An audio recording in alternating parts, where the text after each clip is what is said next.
Like all cheeses, mozzarella starts from milk. To assure good milk quality, the interior and exterior of tank trucks transporting milk must be washed after being emptied. A tank such as this one can carry an average of 30,000 liters of raw milk at a temperature of 3 or 4 degrees centigrade.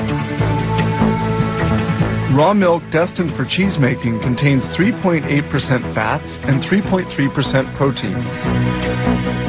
They store the milk and whey, a milk byproduct, in these immense silos, each with a capacity of 225,000 liters. This milk separator extracts surplus cream to adjust the percentage of fat according to the type of cheese to be made. Fabrication begins with this tank, which feeds the pasteurizer. Pasteurization sterilizes beverages which can easily ferment. Milk samples are drawn off to precisely determine their milk fat and protein content. Tests are carried out in this laboratory where they impose controls. These test tubes contain milk samples which will undergo microbiological analysis. Milk quality must be impeccable.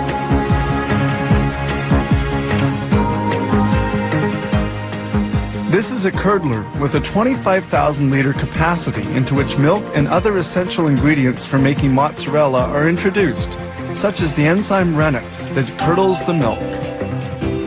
This mix must be well stirred and cooked. The agitators are used to cut the whey into little lumps. This step takes about 30 minutes. The temperature of the tanks depends on the type of cheese they're making. Agitators continue stirring the milk. Once cooking is done, the whey is pumped onto tables to be drained. It stays there for about 25 minutes. The solid and the liquid are now well separated.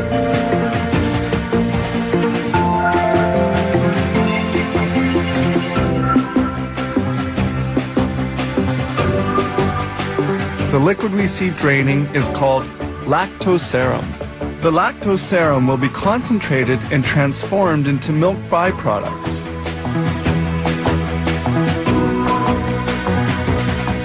The water has been almost entirely extracted and the cheese particles are now sufficiently dry.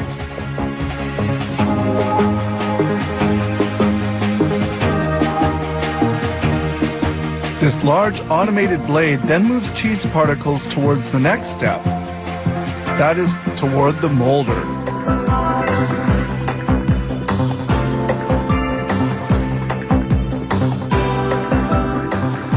In the molder, the cheese is cut up before being carried to the cooker, the final processing step.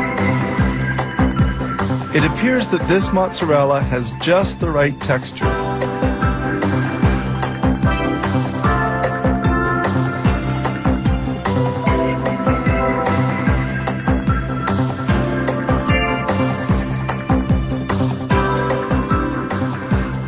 The cheese finally arrives at the molder, which will give it the proper shape.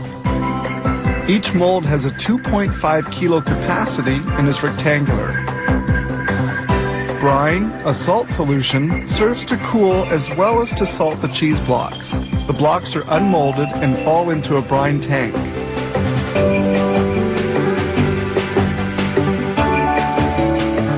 Following on, the cheese blocks will remain in another brine solution for a while.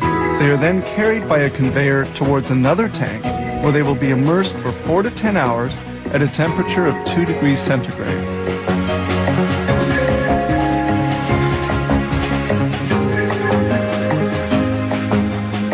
Sprays of brine remove the foam which forms at the surface of the tank. The 30,000 liters of milk that we saw coming in by truck at the beginning have enabled them to produce some 1,400 blocks of cheese in only 8 to 12 hours.